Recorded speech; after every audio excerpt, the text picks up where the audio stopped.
Alright, so we're going to move right along to episode 15 of the Theoreticus Heresy. Now, okay, so far in the Heresy, Gilliman, Rogel, Lehman Russ, Sanguinius, those are the known traitors. Those, and Pharasmanus. Those are the known traitors. So it's already different in that manner. Magnus has been killed, which I did not like, but then again, in order for, the Emperor simply not to walk over the traitors, this had to happen. At the same time, the Luna Wolves are attacking Chagoras, which, that's rough. But the White Scars they might take a chunk. I honestly think the White Scars are better at war than the Ultramarines. In any case, the biggest point of contention I have so far, though, is Conrad Curse comforting somebody. Moving on.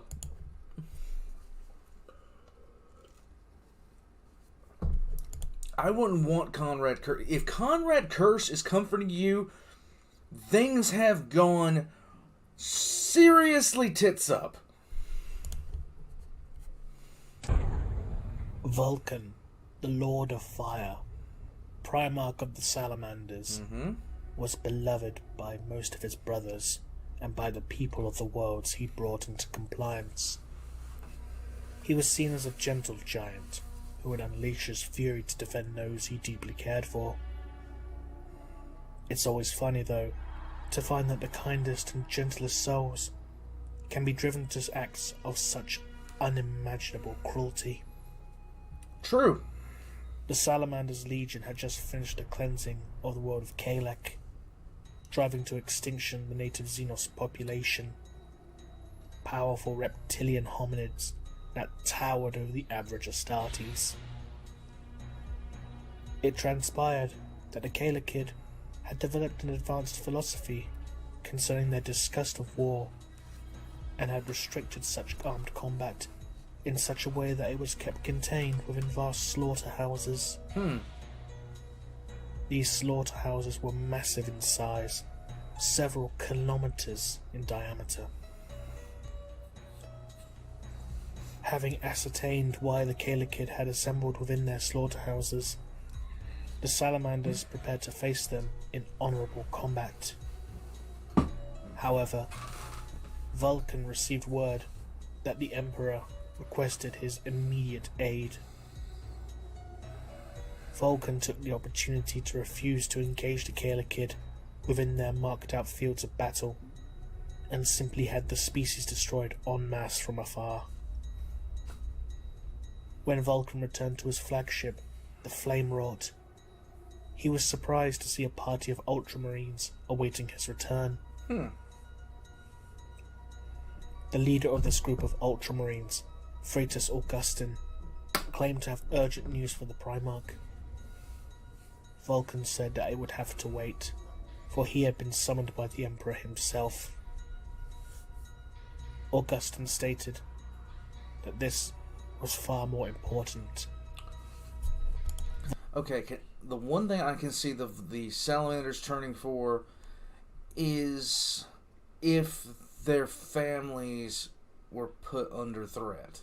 In particular, this is what I can see Vulcan and the Salamanders turning on the Emperor for, because family is extremely important to the Salamanders. Vulcan scoffed at the thought. What could possibly be more important than his father? Freitas Augustin pressed for Vulcan to humour him, holding a small black stone in his hand, presenting it to the Primarch. Vulcan looked at the small trinket and flung it back at the Ultramarine, growling in annoyance to not waste his valuable time. Augustin and his men, in response, drew their weapons and opened fire. A violent gun battle erupted upon the bridge of the ship. Vulcan smashed Augustin's head clean from his shoulders with a single blow from his hammer, Dawnbringer, before crushing another Ultramarine's ribcage to dust. That's Eldar level of diplomacy. A lucky blast from a plasma gun caught Vulcan point blank in the eye, causing the Primarch to stagger and fall to the deck with a deafening thud. Soon, all the Ultramarines lay dead on the bridge, along with several salamanders and servitors who were caught in the crossfire. Shortly after, the first captain, Artellus Numion, and members of the Pyre Guard stormed the bridge to find the scene of the carnage. Numion hurriedly rushed to his Primarch's side and shook his head in despair. Vulcan was bleeding heavily from the head, where his flesh had been blasted to the bare bone. Brain damage. And his one remaining eye was closed. The puddle of blood flowed all over the metal deck until it touched a small black shard that Vulcan had dismissed but a few moments earlier, which gave out a single, gentle pulse. Vulcan found his soul drifting in the ether. A large spectral creature, in the form of a vast black and white dragon, spoke to him. It told Vulcan that he must travel to Istvan V. His brother Rogal Dorn and the Dauntless Few needed his aid, for the good of humanity and the Imperium. The shard pulsed once more, and Vulcan sat upright, and his flesh began to slowly knit back together. Artellus Numion and the Pyre Guard viewed it as a miracle, and began to stomp and chant, Vulcan lives. Vulcan lives. Vulcan lives. Seems legit. Well, him receiving a message from a Drake would give it some more validity. Let's move on to 16. Alright, here we go.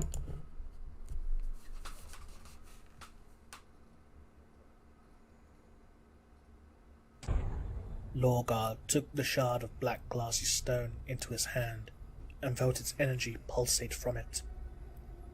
He received a series of flashes in his mind's eye of howling monstrosities and beings that were as divine as they were dangerous. Reflexively, he dropped the shard onto the floor of his chambers with a gentle clinking sound. He recognized the aura that emanated from it as being identical to those that existed within vast monuments that were erected on his homeworld of Colchis during his youth, of the Covenant of Colchis and the Old Faith, of the old gods, Khan, Tezen, Slanat, and Arag. Lorgar slowly turned his gaze to the Ultramarine, Arios Kordos, who had handed the shard to him, demanding to know where he acquired it. He then for the first time noticed the rune of the 8-pointed star painted over his father's imperial aquila. Arios Kordos smiled and relayed the story of how Lorgar's brother, Rebute Killiman, had discovered the Black Oculus on Kutus Prime and was shown visions of the future and of the truth by none other than gods. Lorgar was right, Kordos said. The gods are real, and the Emperor in his actions were not only harming them, but his actions would damn humanity and the Astartes to extinction. Lorgar grew angry, but calmly stated that there is no god but the Emperor of mankind, and that the actions of the Ultramarines were that of dangerous heretics consorting with devils, not gods. Kordos shook his head and said that the Five would bring a new golden age to humanity. The Which Five? would end in the death of the Emperor. The Five? Oh. For his crimes against his sons, his people, and the very gods themselves, and that those who did not join this revolution would also fall to eternal damnation. Lorgar's own fanaticism boiled through his veins, and he plunged his fist with immense force through Kordos' ribcage and crushed his two hearts with his armoured fingers. He let the corpse fall to the floor with a sickly wet thunk. This is what happens when you have a fanatic in the family. This is what happens. And calmly walked over to his bedside table, and picked up an old ceremonial knife. Gilliman was called to the docking bay of his flagship. He had been informed that Arius Cordus' ship had returned. Expecting good news, he went down to personally receive it. What greeted him shocked and angered him. The ship contained the crucified body of Arius Cordus, his face covered in a series of deep scores and cuts, in a crude representation of the Imperial Aquila. Around his neck hung a sign, with words painted in blood, that said, Ave Imperator, Heretic. Okay. Gilliman slammed his gauntleted fist into the ship's hull in anger. Lorgar would pay for this insolence. Lorgar in this universe is kind of a G. I just gotta say it. Rogel Dorn sat upon his throne on board his flagship, the Phalanx, and pondered. He had agents sent out to those brothers whom he believed could side with him, but there were others who would be considered too wild in the central conflict. He decided to take advantage of his position of War Master, and if those wildcards were still unaware of this insurrection of his, then he would simply send them on crusades as far away as possible, in preparation of his force's assault on Holy Terror. A proximity alarm began to ring throughout the Phalanx. A vast fleet was approaching them, and fast. As the ship's crews worked in overdrive to make prepared weapon systems and raising shields, the Phalanx received a transmission from the fleet's flagship, identifying itself as the Invincible Reason. And here I was, and wondering when Lionel Johnson was going to make his appearance. This is a very, very different scenario than the last time. So there are known 5 traitors. Gilliman having the largest legion, the Dark Angels having the second largest. Most likely, the Salamanders now are going to be...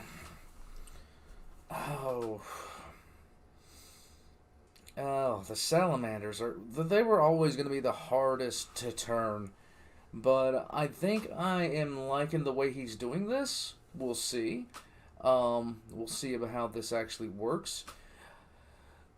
Lorgar actually not being a complete douchebag. Ave Imperator, Heretic. I like it. This continues to go as well as I thought it would. Basically, like I said, there are some differences, but those are mainly personality driven in nature. Oh man, he did put a lot of thought into this. Well, I'm going to wrap this up for now. I'll see you for episodes 17 and 18 sometime soon. I'll catch you guys next time.